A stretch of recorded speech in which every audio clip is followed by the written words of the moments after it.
Добро вечер.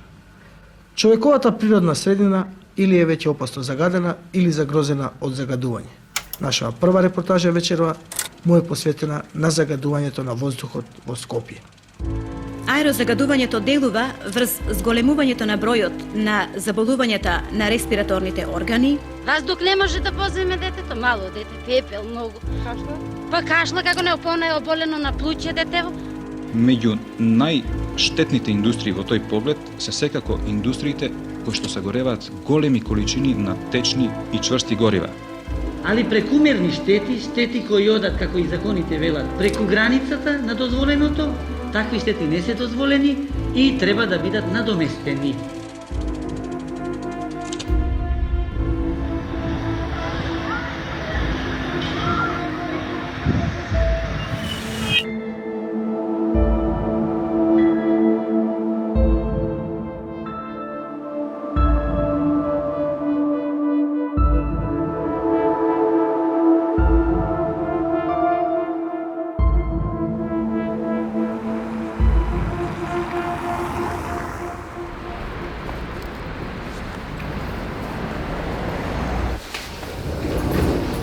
Дичко, извини, регулаторна, дали знаеш на која да го испарате? Не.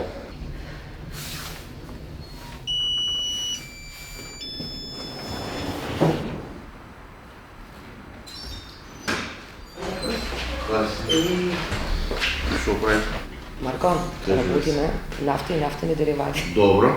Што се случува, кажи ми? Факт е дека на пазарот во моментот има, не знам, сам толку пратки да се фатени и никому ништо да не му биде, мислам. Има неквалитетен и лажно деклариран мазут. Не интересираат неколку фирми, за ти ги знаеш гарант. Кариерата ја започна некаде пред 10 години. Иако работев во пазар кој беше сериозно вознемирен од политички и автократски влијанија врз медиумите, имав среќа да ги запознам и да почнам да работам со меѓународниот проект за истражување на организиран криминал и корупција. И така почнавме да се усовршуваме, јас и една мала екипа на луѓе, да се стремиме да откриеме и најдобро да раскажеме како организираниот криминал и корупцијата влијаат на квалитетот на живот на луѓето.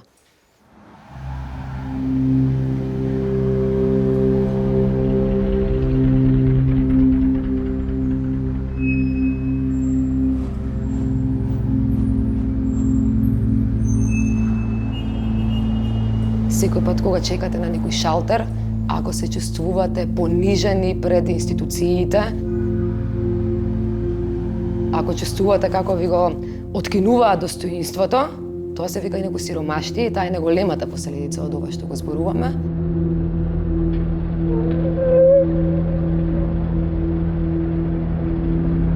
Ако пиете нечиста вода, ако дишате загаден воздух, тогаш тоа е последица на корупција и на организиран криминал. Македонија потона во смог. Според мерењата на Airvisual, Скопје беше на прво место како град со најзагаден воздух во светот. Екоактивистите алармираат властите да не се однесуваат како да го заборавиле овој проблем кој со години ги гуши граѓаните. Загадувањето на воздухот не е проблем од вчера. И стално некој прашува кој не труе, кој не труе. Државниот инспекторат за животна средина не знае кој го загадува воздухот во Скопје, оти нема никакви податоци за големите индустријски капацитети. Досега неаме направено ниту една таква студија у која што врз основа на хемиски анализи и модели можеме да дефинираме кои се загадувачите на дадено место. Генерално неаме доволно податоци за да бидеме прецизни.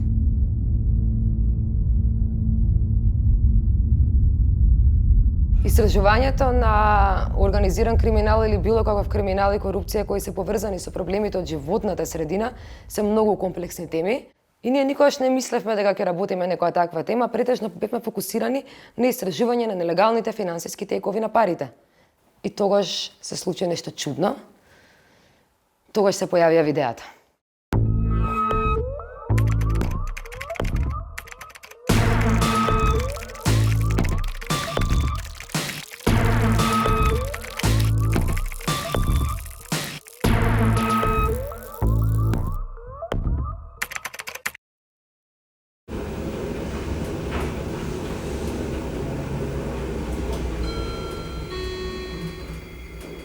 Одва иницијатива е граѓанско здружение, кое што се концентрира на се што е поврзано со здрава, чиста животна средина, но нашиот главен фокус е аерозагадувањето.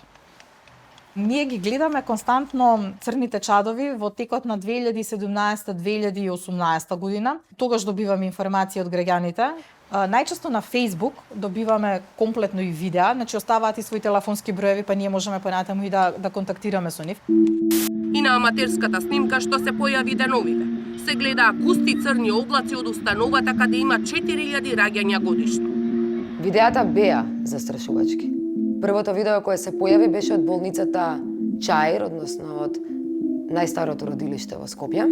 Скопскиот градоначалник ќе стави клуч на врата на второто најголемо родилиште во земјата, доколку гинекологија Чаир во рок од 30 дена не го промени начинот на грејење и констатирале дека болницата со користењето на мазут го загадува воздухот.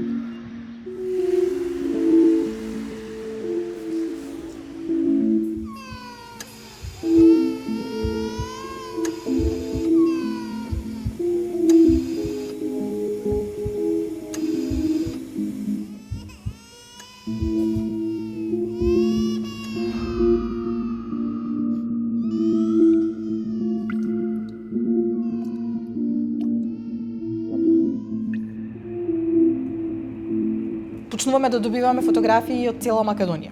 Значи и Струмица, и Куманово, и Прилеп. Ела видиш, тој. Ова е загадување. Не бе не загадува ова ичкаде, види. Не една, туку 7 болници низ Македонија го користеле истиот мазут и од нивните оџаци излегувале истите густи црни облаци од чад и веројатно го делат истиот проблем. И веќе на 29 декември 2019 се случи еден поголем пресврат. Скопје и Тетово излегува од групата на 10 најзагадени во светот и влезе Куманово, што беше многу чудно. Кумановската болница, која деновиве беше посочена како загадувач на градот, и натаму се грее на мазут. Куманово викендов беше најзагаден град во светот. Мирната станица на Министерството за животна средина покажа алармантна загаденост од 1851 микрограми PM10 чистички на метар кубен. Истрагата на локалните кумановски власти за прв пат ќе ни открие кој е виновникот за едновно загадениот воздух во Куманово. Изворот или виновникот ќе биде мазутот кој го користи општата градска болница во Куманово.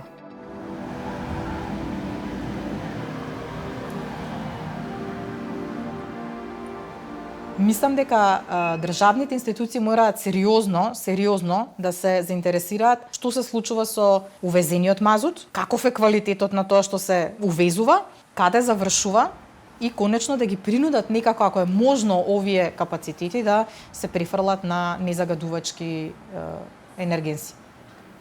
Тогаш ќе се појават првите јавно изнесени сомнежи дека нешто не е во ред со квалитетот на енергенсите и ќе се доведе под прашање веродостојноста на податоците кои ги добиваме за тоа што е мазут или што не е.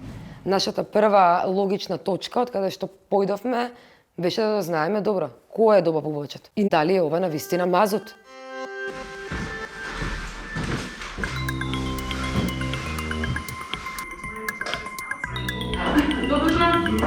Искрено не очекував дека ќе станам новинар никогаш.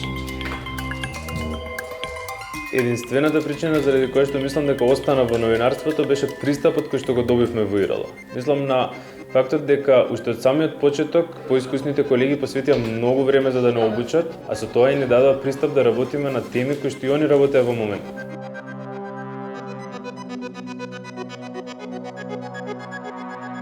Во периодот кога почнаа масовно да излегуваат фотографиите и видеата од црните чадови, почнав и јас да се вклучувам во оваа приказна. Интересираше видиме кои се добавувачите, која била цената на тендерите, кога биле набавени, дали имало промени помеѓу набавката во минатото и сега. Потребно беше да разбереме суштината како овој мазут стигнал во овие болници, дали се тоа единствените кои што го користат овој мазут. И тука се покажаа две важни работи. Првата е дека во 2018-та сите овие 7 болници почнале да го менуваат добавувачот. Втората најважна работа за оваа приказна, од која почна се, е дека сите имале еден издобавувач. Фирмата Евротим од Кичево. Па нејасно ни беше како може една мала и фирма која што дотогаш никој од нас немаше слушнато за неа да ги снабдува сите овие болници со мазут. Првата и логична работа која што би ја направиле кога правиме профил за одредена фирма е да провериме што ќе излезе за неа на Google. За оваа фирма нема речиси ништо. Немаат вебсайт, немаат социјални мрежи. Не може да се најдат никакви дополнителни информации за фирмата. Втората логична работа која што би ја направиле да провериме што информации можеме да добиеме од централниот регистар. Од таму дознавме дека фирмата е регистрирана во 2015 година во Кичево. Адресата на која што се наоѓа е семејната куќа на сопствениците, а сопственик и управител на фирмата е Гоце Стефановски од Кичево.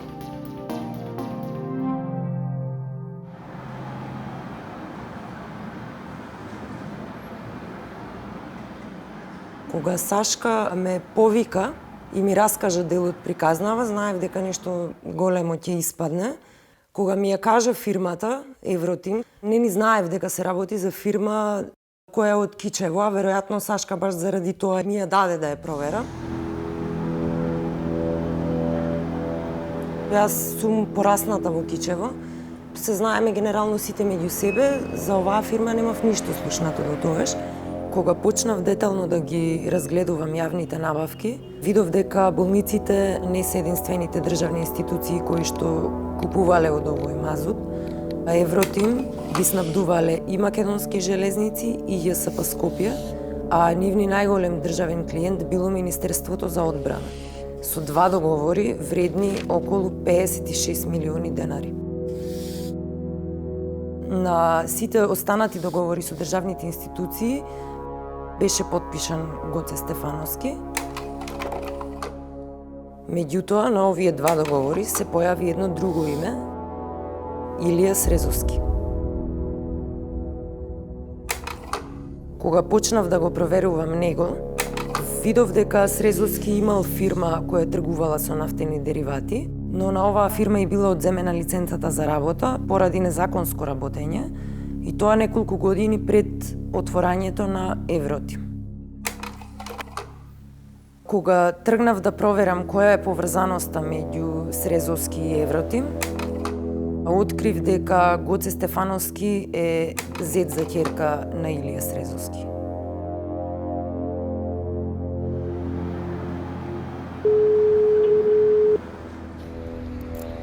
Ала? Те слушам. Шо збориш? 35 тона тргнува како мазот од 30 од Босна. Ама кругов, човече. Тимот на Евротим никогаш не морал да излезе од Кичево за да го испазари овој мазот, затоа имале партнер или посредник. Се испостави дека главен добавувач на Евротим е фирма од Босна.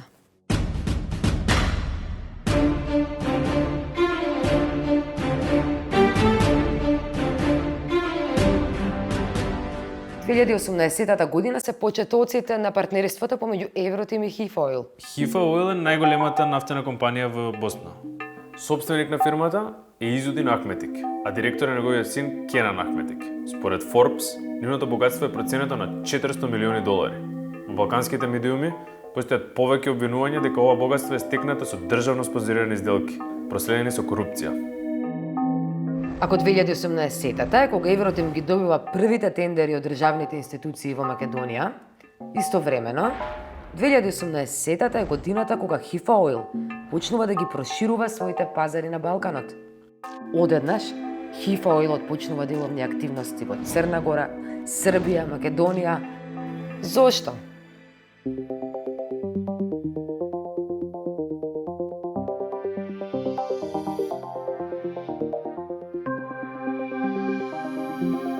Во еден одреден момент се случи да добиеме одредени документи од наш извор, кои што навистина сметавме дека ќе ни разјаснат многу голем дел од работите.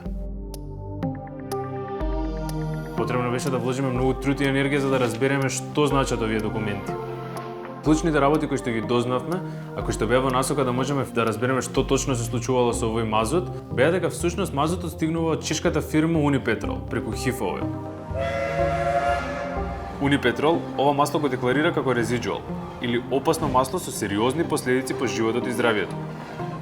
На наше барање Унипетрол ќе потврди дека ова опасно масло може да се користи само од страна на бродови на отворени води и големи индустријски капацитети како термоелектрани. Откако босанскиот посредник ќе го донесе во Македонија, царината ова масло го запишува како fuel oil или масло за горење.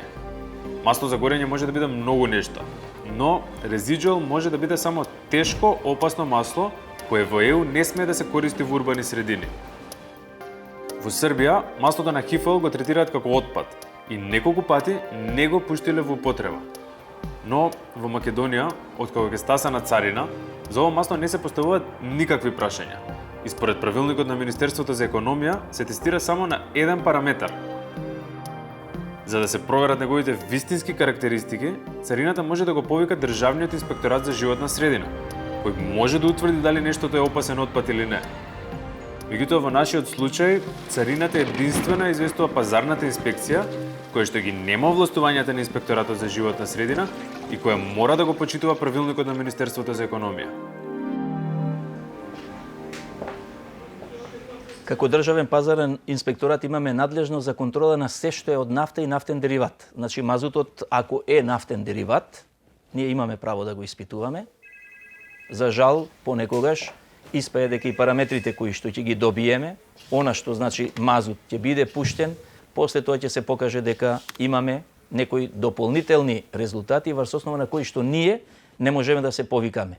Бидејќи не можеме да дојдеме до основната суштина дали се работи за мазут кој што е од нафтен дериват, за кој што ние имаме надлежност, или се работи за индустријски отпадни масла, кои што и тие доаѓаат во нашава држава, а се декларираат како мазут, тука не можеме да стапиме во трагата на сите тие работи. Тука се појава најголемата брана – правилникот за течни горива, според кој пазарната инспекција и царината проверуваат количество на само еден параметар – сулфур. Но за да видиме дали нештото на вистина е опасно по здравието или не, потребно е да се тестира на многу повеќе параметри од ова. Овој мазут кога бил тестиран на сите останати параметри, покажал високи нивоа на вискозност, вода и пепел, што е многу штетно за квалитетот на овој мазут. Тие параметри може да се регулира у Европа, значи сулфурот ако е повисок, меѓутоа другите параметри ако се пониски, е добро. А ние што гледаме? Сулфур и ништо повеќе. Само сулфур. Испуштање на сулфур. А што испушта друго? Не знаеме. Ингеренциите на Државниот пазарен инспекторат, кога ќе се работи за отпадни масла, не имаме надлежност за таму. Она што е во наша надлежност, ние го завршуваме. Меѓутоа до тука ни е плафонот. Другите тука се сигурно треба да превземат и животна средина. Во царина имаат и оддел за истраги. Они комплетно треба тој дел да го спроведат онака како што треба. Доказите почнаа да се собираат и се повеќе беше јасно дека се неспорни. Во 2018-та, пазарната инспекција ќе им изрече и 6-месечна забрана за работа на Евротим, поради несразмерната вискозност на нивниот мазут. ИРЛ дојде до дополнителни лабораториски анализи, кои покажуваат дека низ Македонија неконтролирано се горат опасни загадувачи.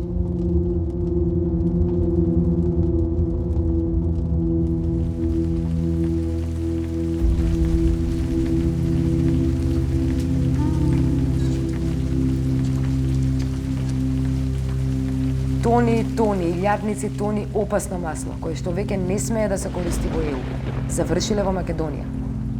И сето тоа има смртоносни последици.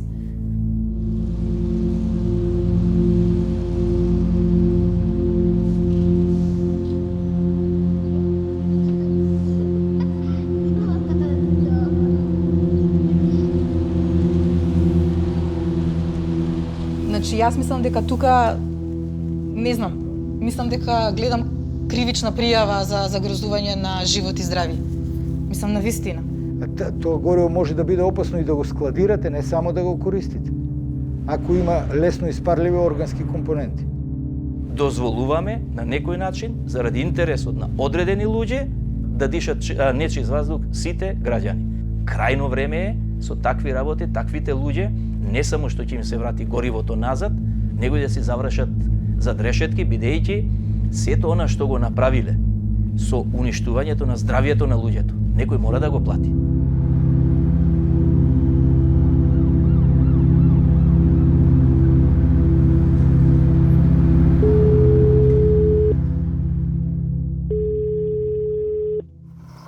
Господин Илија? Не, Гоце. Извинете. Ма добро, тама на истото место се јавувам. Гоце од Евротим, така? Да. Давид Илиевски е на телефон. Јас сум новинар од истражувачка репортерска лабораторија. Имате кратко време? Па, мало су го гужва на машината, ако нешто не... Зашто се работи? 5 минути. Работиме на едно меѓународно истражување во моментов. Ние сме истражувачка репортерска лабораторија. Работиме заедно со OCCRP. Снимаме неколку документарни филмови во копродукција со МРТВ. Конкретно првата епизода се работи за квалитет на нафта и нафтени деривати во државата, во Македонија. Утре ќе бидеме во Кичево. Не само во Кичево, во целото и доле регион со екипава, па мислевме ако имате малку време да поминеме да се видиме. Важи, не е проблем. Одговара, така? Одговара, така. Важи. Договорено. Фала ви многу, Гоце. Убав ден.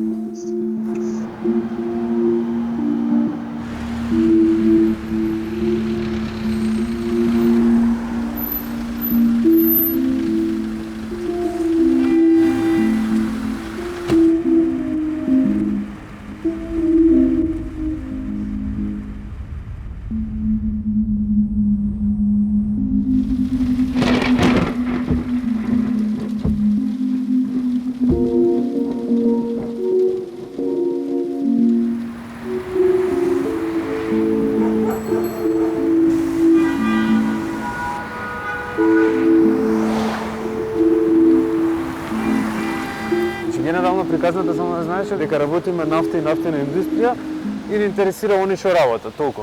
Као ништо не знаеме што се дешава, како се дешава, нафта, што работите, што не работите, после ќе видиме како ги се развива. Здраво. Здраво. Гоце? Здраво, јас сум Давид. Здраво. Со мене разговарахте, ова е Ивана, ова е Кристијана, не се нас од екипата. Тука ќе седнеме? Ајде, може.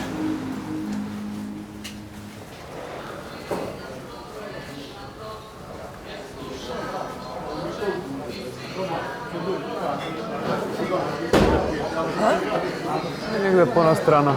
Чекай, ја таму ќе седнам на неговата оваа страна. Што правите, добри сте? Ја со бајле да работим. Како оди? Здраво. Мислам дека Гоце Стефановски немаше појма со кого разговара во тој момент. Ние се представивме на телефон, кажавме што работиме, кажавме дека истражуваме нафтена индустрија во Македонија. Не дадовме премногу детали, меѓутоа бевме директни дека сме новинари, дека снимаме документарен филм. Че вас мазутот ви е главниот фокус? Да, мазутот. Беше прилично вознемирен, меѓутоа мислам дека вознемиреноста му дојде повеќе од фактот дека разговараше со новинари, а не беше подготвен за истото. А Илија моментално е на Бендриска, наша Бендриска зајас. Сигурно поминавте. Како беше он? Илија беше? Илија, да. Тој е нешто како советник во фирмава. Како што? Како советник во фирмава, а иначе е главниот газда. Значи сакате он е поише инволвиран во бизнисот место вас, така не сте вие толку него водите ова. Јас сум узетник. А со мазутов како води? Носите по големи количини, добро се снаоѓате? Абе носим многу големи количини. 2 години више го снабдуваме фени. Како извини? Фени, вода. А тоа многу голем капацитет. Сега ви истекува договорот по 30 годинава. 2 години успеавме некако да додржиме, па сега за навака здраве да скочиме. А сега? Зашто? Па, се јавуваат конкуренти други, по-ниски цени некој дават, некој вака, некој така, па ќе видиме што ќе излезе. Фени колку троши? Околу 2500 тони. На колку време е тоа? Месечно. 2500 тони месечно. Тоа е многу. А друг кој снабдувате со мазут држава?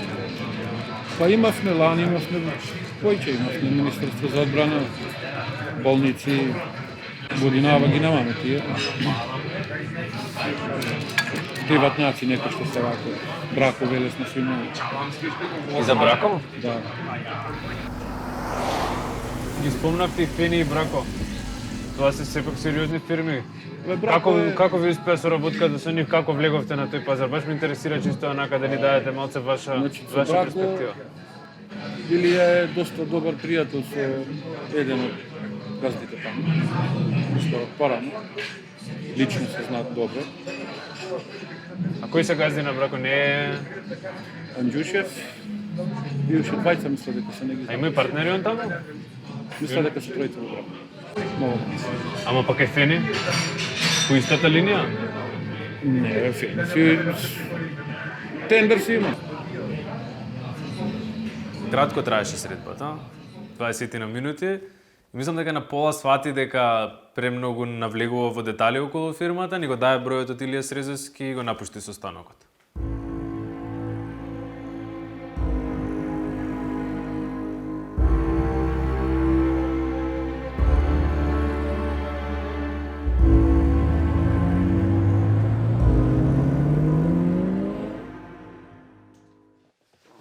Го размрдавме? Не, малку треба.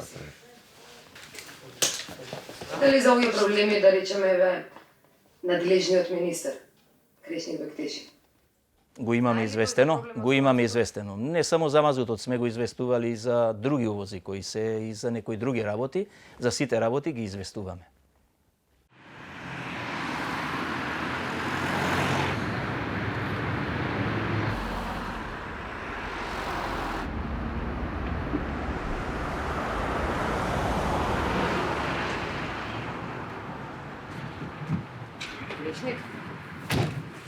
Министре, ми кревате, морав да дојдам.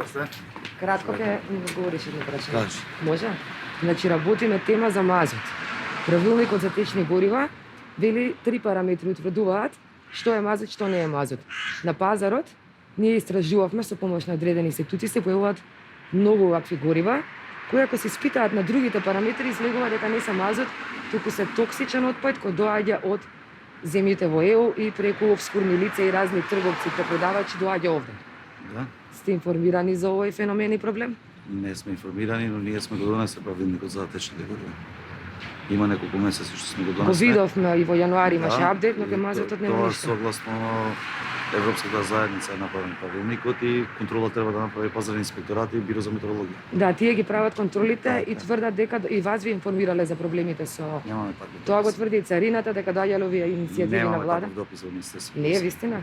Немаме допис ние. Не знам дали е вистина, ние како министерство немаме. Никогаш не се разговарало на владина седница за проблемите со нафтените деривати.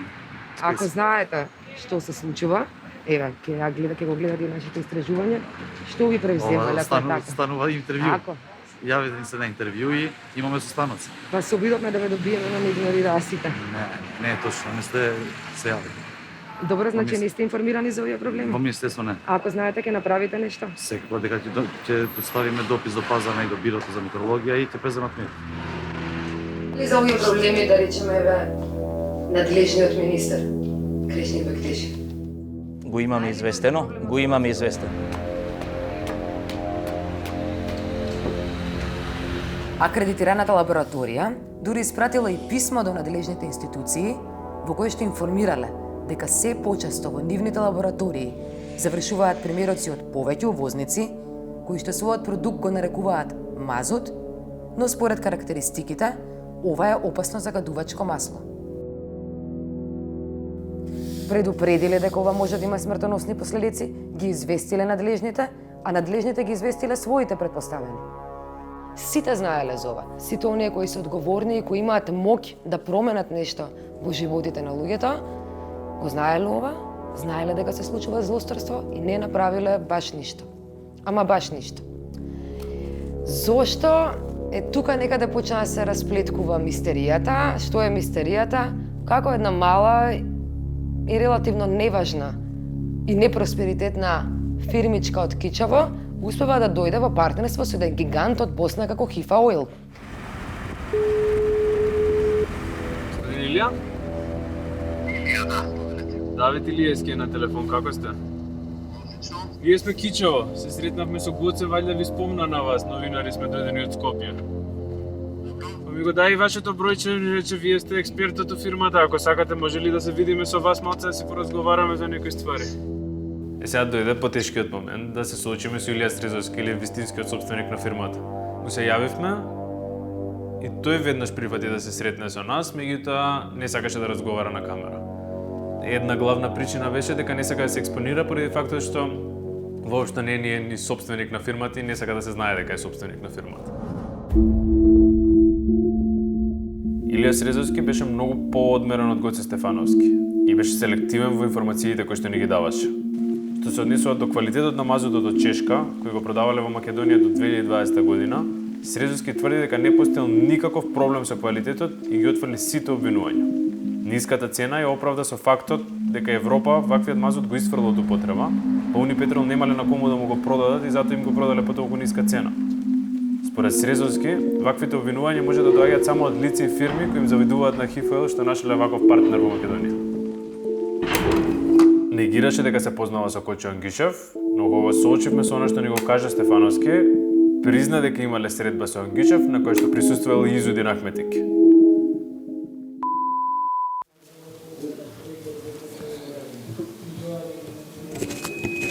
Добар ден на сите, почитувани граѓани, почитувани медиуми. Точно 2 години пред феноменот на црните котли и црните чаури во Куманово, ќе се случи нешто многу интересно. Еден од најголемите бизнисмени во Македонија, Кочо Ангишев, и воедно вице-премиер за економија во тоа време, ќе направи едно запознавање помеѓу два ентитета. Доцна во ноќта, во зградата на владата, во кабинетот на тогашниот вице-премиер за економија Кочо Ангишев, ќе се сретна тој, Ангишев, Изудин Ахметич од ХИФОИЛ и Илија Срезовски од Евротим.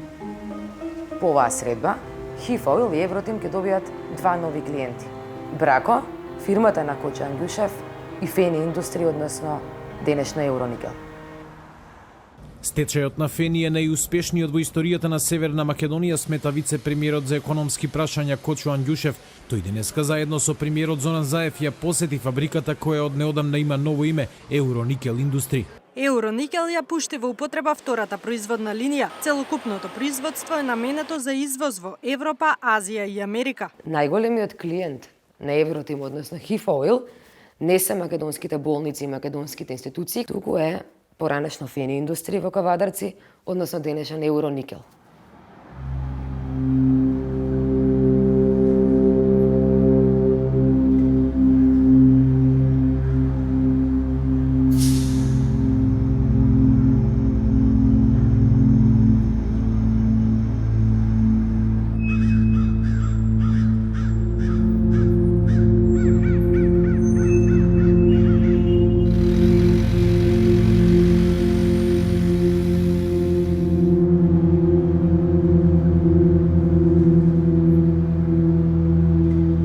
Што можеме да заклучиме од ова? Можеме да заклучиме дека приватниот интерес бил многу поголем од јавниот интерес. Профитните компании се оние кои имали најголем интерес да го купат и набават овој мазут.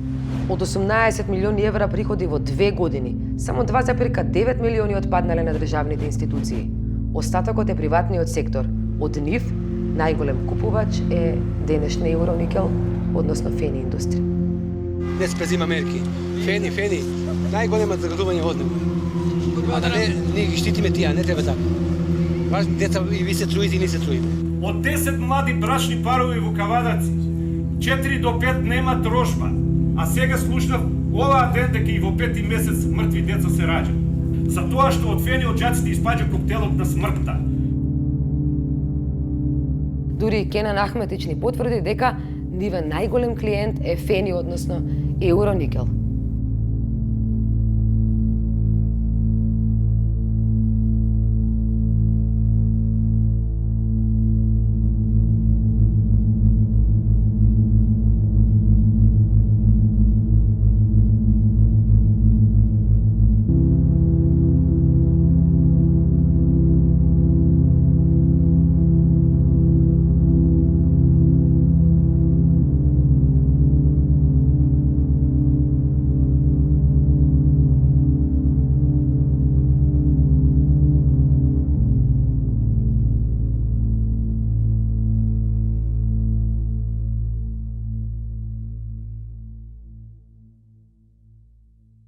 Мислам дека ќе се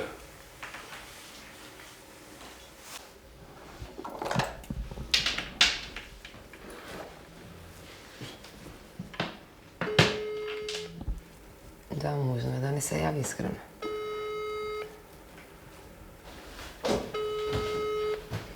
Кога парите и профитот на една мала и добро поврзана клика на луѓе ќе станат поважни и поприоритетни од уставното право на граѓаните да дишат чист воздух и да живеат во чиста и здрава животна околина, тогаш нешто навистина смрди во оваа држава. И не мислам само на мазутот. Пишам порака дека е итно. Сега ќе му пишам здраво. Што му кажа? Здраво, господине Кочан Ѓушев, Селешка Цветковска овде. Ајде, молам, што сте се обидите, јавете ми се веднаш.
Сашка? Ајде.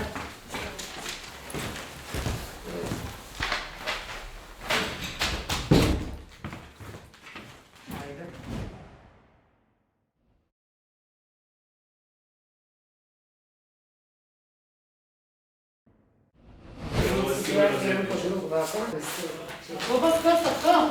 Да. РДБ До X. Да. И да видиме што вика оваа апаратура. К, W, F, K. Ајде да те ги на англиски малце. Истото место. РКМ. Да. РКМ се бои дека е фирма на Радко Капушевски, така. И секоја фирма врзана со оваа, може би ќе ни даде некаква друга трага, она е мистеријата, она е нешто тука пита.